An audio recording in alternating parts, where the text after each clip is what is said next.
তোমরা যারা ফেসবুকে পোস্টার প্রেজেন্টেশন করতে চাও আমাদের গ্রুপে জয়েন করতে পারো। ফেসবুকে ক্লাস 6 to 9 পোস্টার প্রেজেন্টেশন লিখে সার্চ করলেই আমাদের গ্রুপ পেয়ে যাবে। আমাদের এই গ্রুপে জয়েন হয়ে তোমার ক্লাসের সকল বিষয়ের পোস্টার অন্য সবার সাথে শেয়ার করতে পারবে। আসসালামু আলাইকুম প্রিয় শিক্ষার্থীরা, কোর্সটিকায় আজকে আমরা শুরু করতে যাচ্ছি ইতিহাস ও সামাজিক বিজ্ঞান 6 নম্বর অধ্যায়।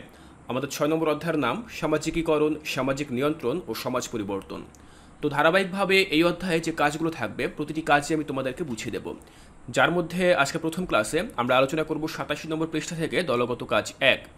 দেখো এখানে লেখা রয়েছে প্রতি দলে 5 থেকে 6 জন থাকবে। দলে আলোচনা করে আমরা আমাদের সমাজের কয়েকটি প্রচলিত রীতিনীতি ও মূল্যবোধ নির্ণয় করে একটি তালিকা তৈরি করব।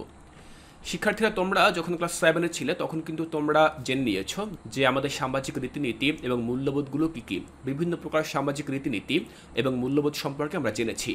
এখন আমরা সেগুলোর আবার তালিকা তৈরি করব, যেখানে অনুশীলনী কাজ 1-এ একটি খালি বক্স দেওয়া রয়েছে। এখানেই মূলত আমরা লিখব আমাদের সমাজের প্রচলিত রীতিনীতি ও মূল্যবোধ। যদিও তোমরা আগে থেকেই জানো যে সমাজের প্রচলিত রীতিনীতি এবং মূল্যবোধ কোনগুলো, তারপরও আমি তোমাদেরকে এখন দেখিয়ে দিচ্ছি যে কিভাবে এই ছকটি তোমরা পূরণ করবে। শিক্ষার্থীরা, এটি হচ্ছে তোমাদের মূল বইয়ের 87 নম্বর পৃষ্ঠার কাজ, অনুশীলনী কাজ 1। তো প্রথমে আমরা দেখব যে আমাদের সমাজে প্রচলিত কিছু রীতিনীতির কথা। দেখো, প্রথমে আমি লিখেছি 1 নম্বরে পরীক্ষা দিতে যাওয়ার পূর্বে ডিম কলা না খাওয়া। আমরা কিন্তু এই রীতিনীতি সম্পর্কে আগে থেকে জেনেছিলাম।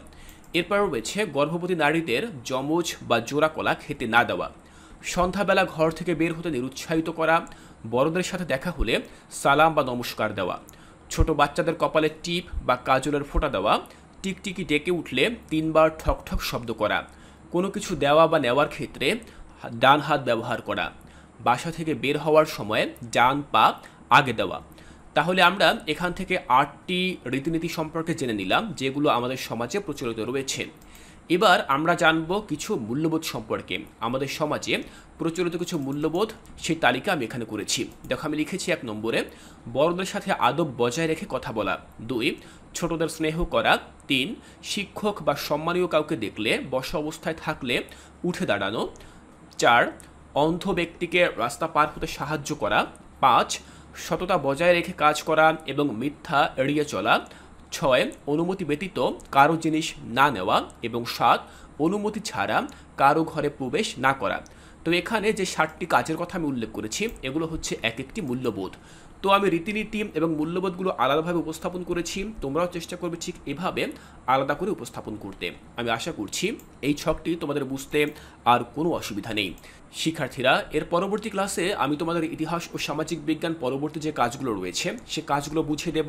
তাই এর পরবর্তী ক্লাসগুলো দেখার আমন্ত্রণ জানিয়ে আজকের এই ক্লাসটি এখানেই শেষ করছি।